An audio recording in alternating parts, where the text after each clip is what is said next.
start to break down a Tank Davis versus Jake Paul fight. Tank, you know, a massively powerful fighter at 135 pounds, but his punch output is among the lowest in the sport. Jake has a pretty decent punch output for a guy that's 200 pounds. He hits hard in his own right, but doesn't have the skill and capabilities anywhere close, or the feet, or the hand speed, or the eyes anywhere close to Tank Davis, but has a power that Tank Davis has probably never felt, but just because Jake is naturally 70 pounds bigger than him, right? So 10 rounds, 3 minutes, who starts to show the wear and tear first? I know if Tank touches him on the jaw, it's probably not going to feel like roses, regardless if he's 135 or 150 or whatever he steps in that night. He's still a Tank and has still put guys down as he's gone up in weight, but Jake is just so much bigger. How much will the power that Tank has at the lower weight? What if Tank Davis, who can punch, who is a hell of a fighter, who is a top 10 pound-for-pound fighter, what if he lands a punch on this bigger guy's chin, right, who's not a professional fighter? What happens? But if they do it for real, Tank is highly capable of taking Jake Paul out. So the exhibitions that I like to see are ones that either I can mythically look at and say, wow, well, if he would have did that back when he was 10 years younger or 8 years or 12 years he would have beat him. You understand me? Because we know boxing. Which if he hits you because he's so accurate, he's gonna drop you or could put you to sleep. But like not necessarily power punch. Like Edwin De Los Santos is a hard hitter. He would even have a hard time with rollies. I'm not even kidding. Mainly Jake's, and you know, we're not falling for the Disney Channel bit no more. We're not falling for you're not a fighter no more. We're not falling for that. You know, you're ranked as a cruiserweight and you're out here trying to fight a lightweight. And then on top of it, you were just talking about fighting Anthony Joshua. That doesn't make no sense. And, you know, I just felt like it was a disgrace to boxing and kind of it was not a good move by Jake Paul. You know, I understand people saying, you know, Gervonta got to go get his money, you know, blah, blah, blah. But, like, we're not talking about that shit. We're talking about the sport, bro. We're not talking about, oh, you got to get that money, bro. Yeah, but everybody's open to criticism. That's the whole point of this media shit. That's why they talk about basketball players. They don't talk about, well, LeBron's making too much. Like, nobody cares, bro. If LeBron's missing the shot, he's missing the fucking shot. So at the end of the day, bro, I just thought it was a disgrace to the sport. Because on one end, you know, you got the casuals, right? The casuals don't see the weight difference. They see Jake Paul and Gervonta Davis. Yeah. And if Gervonta Davis doesn't fuck up Jake Paul, they're going to think Jake Paul is some pound-for-pound champion type of fighter. Yeah. And to me, that's just it's tricking the public, and it's kind of bullshit, bro, at the end of the day. Because at the end of the day, if Gervonta was Jake Paul's size, we wouldn't even be having this conversation. There probably wouldn't even be a fight. Yeah, you know what I mean? So I just think that it's a disgrace to boxing. Well, we got to play devil's advocate because people were saying, well, Ryan, you called out Jake Paul before, too, so how would you say that? What do you have to say to the people that were saying that to you? Well, I'm way bigger than Gervonta Davis. Gervonta Davis is 5'4", and his last fight was at 133. My last fight was 147, and I walk around 170. So, I mean, 170 to 190, whatever, you know, however big is not too much difference. But you got Gervonta Davis, he's actually really small. Like, when I fought him, like, he's small. Yeah. So I just think it's a very unfair fight. Nobody was complaining when Jake Paul was fighting Julio Cesar Chavez. Right. Nobody was complaining when he's fighting Anthony Joshua. And I still think Jake Paul's a cool dude. But shit, he's calling me out on my shit. I'm gonna call him out on his shit, bro. That's a fucking disgrace of a fight. Yeah. You know it. Just like the Mike Tyson, low key was a disgrace, but we accepted it. But he was 60 years old. I mean, right. What the f are we talking about here? How are you doing that? How do you sort of see this scenario now for him? Yeah, I don't really know how to feel about it, what to really say about it. I've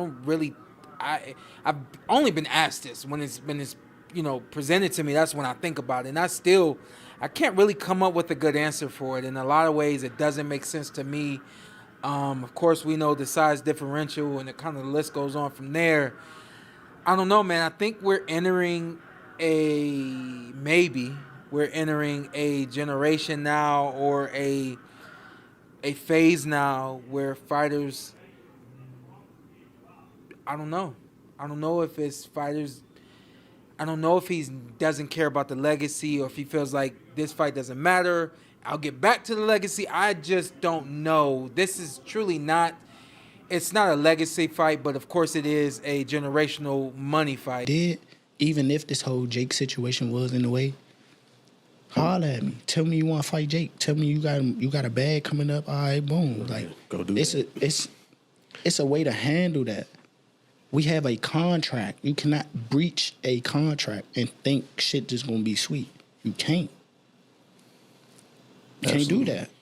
Right. We have a contract. So it's not like this wasn't supposed to happen or whatever the case may be. And he just went and took the Jake route. We had a signed contract to fight. So him breaching the contract is, if y'all put yourself in my shoes, you gotta think, I'm looking forward to fighting and getting paid. I'm looking forward to fighting and winning so I could be two-time world champ. Me.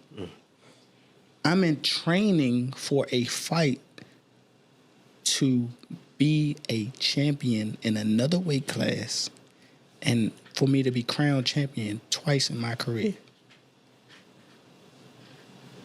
And this just go and then end up announcing another fight. Put yourself in my shoes. Did you find out just like the rest of us did? Kinda. So I was on the fence because they didn't announce. They was like, all right, we're going to announce. All right, we're going to announce. All right, they're going to announce. Every week. All right, we're going to announce the fight. We're going to announce the fight. I'm like, all right. Ultimately, cannot get knockouts. I agree. He can punch, but there's a lot of limited knockout artists, though, man. He's one of the least active punchers in the game with the highest knockout percentage of current heavyweight. But if he was a real knockout artist, if he was a real knockout artist, prop him up against the best of the best. Felix Trinidad was a knockout artist. He was knocking out the best of the best. If you're a real knockout artist, prop him up against the best and show us how he smokes them. But the way we did when Felix Trinidad was doing it. You know? The way they did it when Mike Tyson was doing it in his prime. Say what you want about the Mike Tyson era. He knocked out everyone from 1986 to 1989. Everyone got knocked out. Everyone. Well, by your standard, you could say that Tyson was, to a degree, manufactured. No, because he fought everyone that was there. Everyone that was there at that time fought. Teddy Ellis will 100% agree with this because with the expense of Witherspoon. That were afraid of him. With the exception of Witherspoon. No, but they all, doesn't matter. He knocked them all out. There was nobody you could say in that era except maybe Witherspoon, who had contract issues with King at the time. Except for Witherspoon, there is nobody Tyson didn't fight in that era. He knocked them better than Tank. I don't even know how you cannot have him better than Tank. People question Tank's resume anyway. But if you make Tank take a knee and they don't call it a knockdown and you still get the draw, you beat him. You beat Tank. And then you dominate Pitbull, one of Tank's best wins. Bro, you better than him. The resume, listen, bro. I didn't say greater. I said better. The resume means politics. Ryan was just saying it. Lamont Roach could have been on a back burner and they were holding him back, so he had to go down to 130, doing the grunt work like Marvelous Marvin Hagler, waiting for his time to shine. Resume, if the business chooses you, they can move you along right. He actually get cherry-picked and he best Tank, and then he stops Pitbull. He's better. Y'all know how the business of boxing works. You just saw Terrence Crawford actually be the best fighter we've seen in decades. The man, Terrence Crawford, can arguably be better than Floyd Mayweather. Y'all saw the business shit him for all of his career, practically all of his career. And you see that he's better than Nello? What a surprise.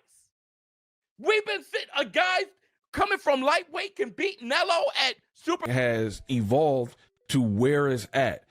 I'll expand on that. For one, you have good fights where I'm not talking about these type of fights, crossover type of fight, former Disney guy, influencer stuff. Not.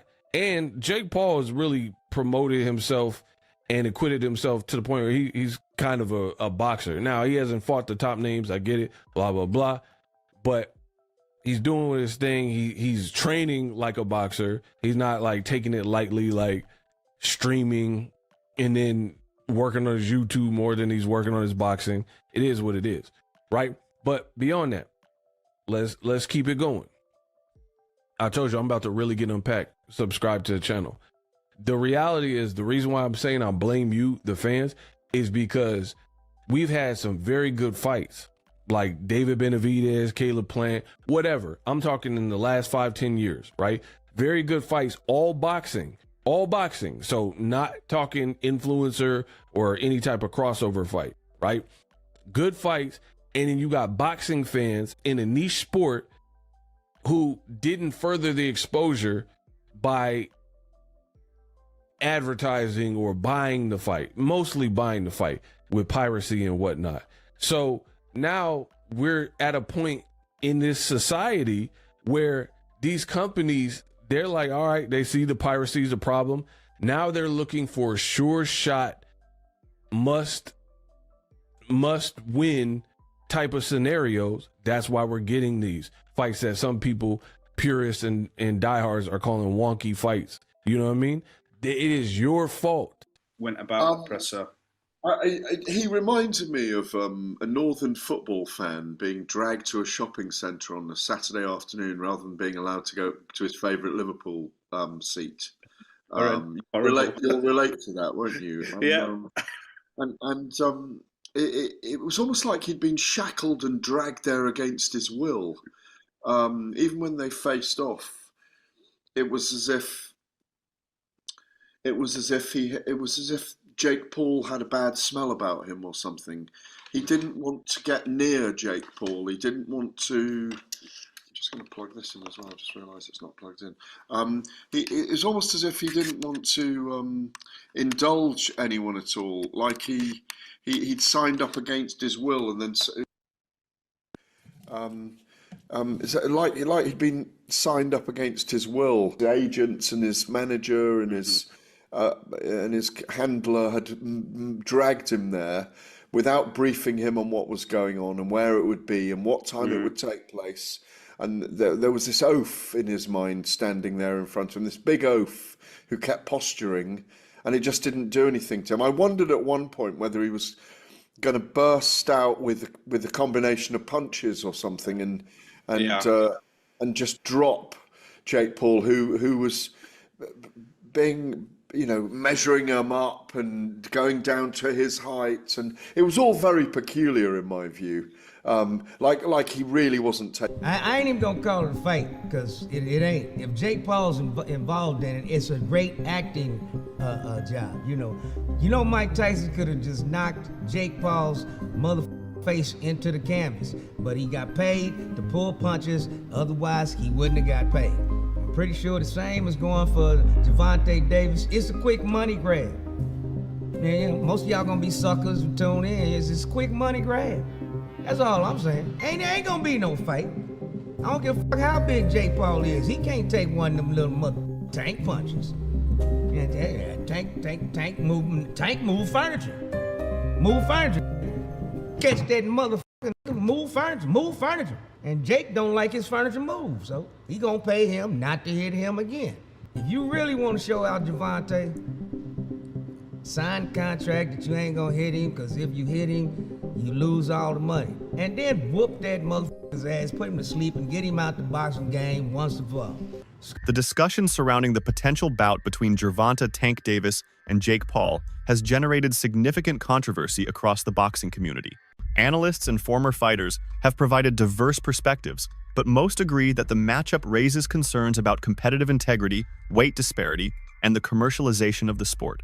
Gareth A. Davis noted that Gervonta Davis appeared unenthusiastic and detached during press events, showing little reaction to Jake Paul's provocations. Despite this, he predicted that once the fight begins, Davis's technical superiority and explosive power would overwhelm Paul within a few rounds. Ryan Garcia condemned the fight as a disgrace to boxing, emphasizing the major size and weight differences.